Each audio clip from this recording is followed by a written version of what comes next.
today. I've been fighting with my network up and down, but I decided that, you must show up.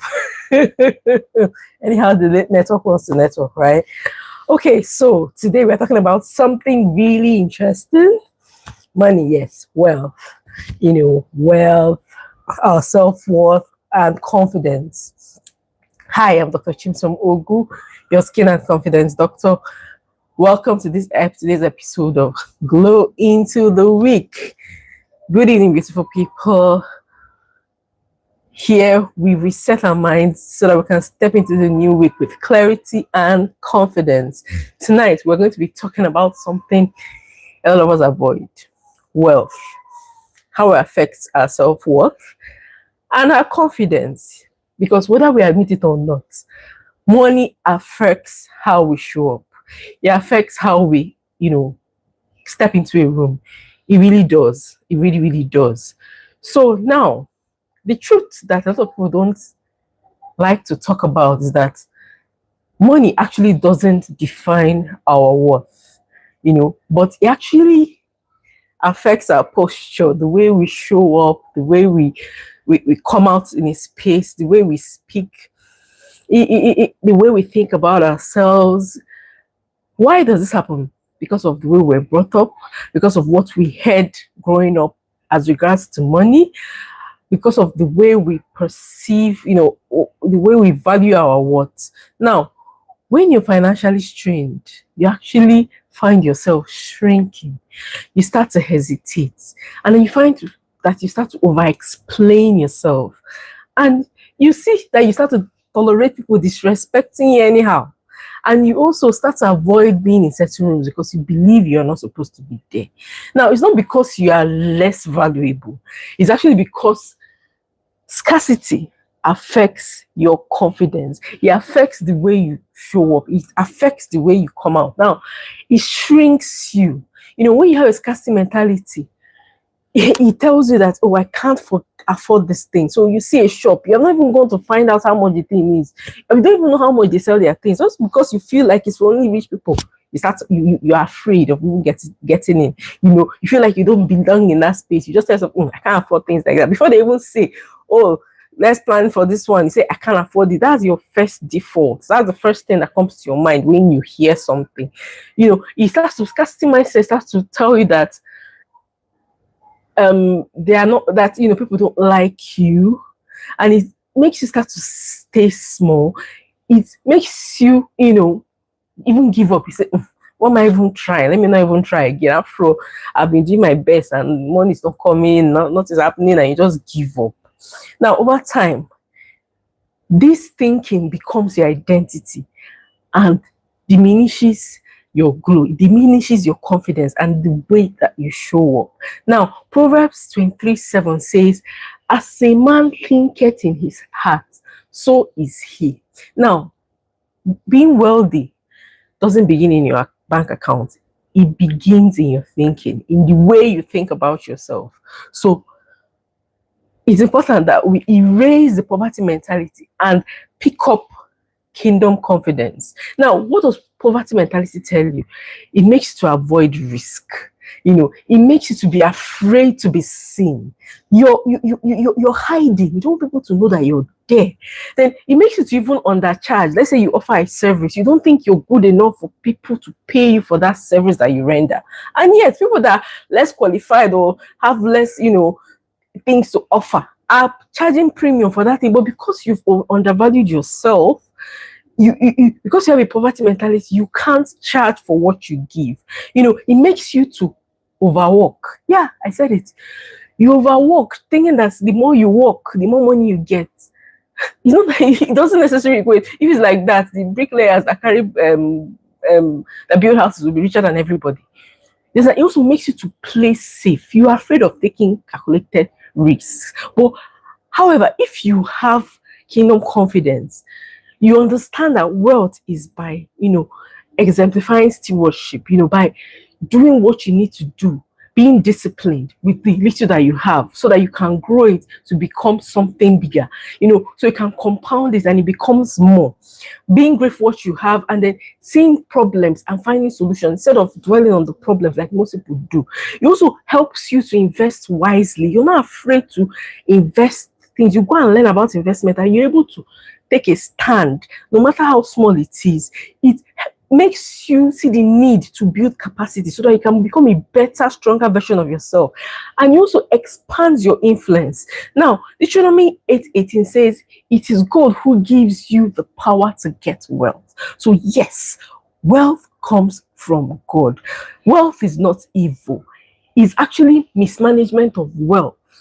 That is, because when God gives you wealth and you mismanage it, then whatever you see, you take. Now, some of us are afraid around money. A lot of us secretly believe, oh, if you have money, you're proud. Rich people are proud people. They don't listen to anybody. We believe that wealth makes you not to be spiritual enough, not to be close to God. We believe that being broke is actually being humble. But the truth is that not having lack is not being holy. That's just the truth. That you're poor doesn't mean you're going to make heaven. That you're rich doesn't mean that you're not going to make heaven. That's a mentality that was fed to us. I don't know where that thing came from, but and some of us believe it. Now, confidence actually grows when you can end being in survival mode. Because if you're always struggling, thinking of how to survive, you can't show up your best self. Minute things start to take your time, start to make you worry, start to make you anxious. So you can't show up, the way you are supposed to. Now, how does lack affect our confidence? It puts us under financial pressure. We become desperate. It makes us start to compare ourselves with other people. It makes us to tolerate nonsense from people that we shouldn't be tolerating that kind of thing from.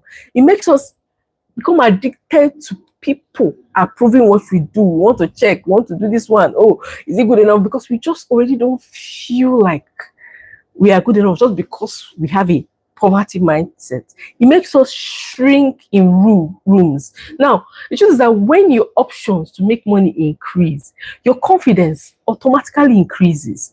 No cap, it just increases and you see yourself soaring and soaring. Wealth does not change who you are. It actually amplifies who you are. So if you're a bad person, wealth will amplify it. If you're a good person, wealth will do the same thing. So if you lack confidence now, when you're not rich, that you don't have cash in your bank account, money will not fix it. It will just amplify it. Because you see some people, oh, they're always trying to prove to you, oh, do you know who I am? I have so and so. So when you remove those material things that they have, they are nothing. So that means they have a poor mindset in the first place. So irrespective of what car they drive, so those things are the things that define them. They are not rich in their minds, so they are not truly wealthy. So irrespective of how much money they have, what the money does is just amplify their insecurities. So if you are disciplined now, money will actually make you more disciplined. You understand? Your worth must be established before your wealth increases. Very, very, very important. So it's important that to increase your wealth, you have to invest in yourself. Wealth actually starts with when you develop your skills. Find that thing that you can do and develop it. Gain knowledge. Self-teach. You can learn anything you want to learn these days online. You can learn it on YouTube. You can read books. I can't overemphasize the importance of reading books. You can learn to be more disciplined, build habits that last, habits that are going to propel you to where you're supposed to be. Self-discipline. If you cannot be disciplined with the money you have now, it's not about how much you earn. Somebody can be earning 100 million, another person earning 100,000, and in 10 years that person earning 100,000 a month would be richer than a person that was earning 100 million. Why? Because the 100,000 person was disciplined, learned how to manage money, learned financial literacy, and was able to grow what they had. Find a mentor, find somebody that is going to help you, push you to stay focused and do what you need to do. Now, Take risks. Don't be afraid. Take calculated risks, because you can't grow if you cannot if you keep over analyzing everything. Take calculated risks so that you can grow wealth. Confidence grows when you build capacity. Ecclesiastes says that when your axe is dull, of course, if it's dull, you cannot push down and cut down the tree easily. So you have to sharpen yourself.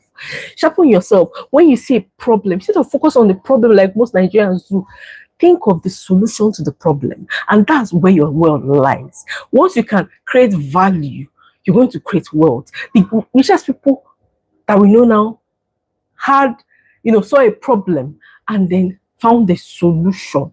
So wisdom brings success.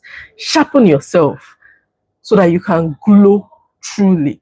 Now, I must talk about skincare, right? I mean, dermatology. So financial stress actually increases your stress. You can start to have breakouts. You can have, dull skin. You don't even have money to take care of yourself. Your skin is no more skin because you don't even have the courage to do what you need to do. You understand? Just that peace improves your glow. If you're don't have financial, if you're not too worried about what you're going to eat, your next meal, you have peace, and then you live survival mode. Do you understand? And you can now glow. You glow better when you're not anxious about tomorrow.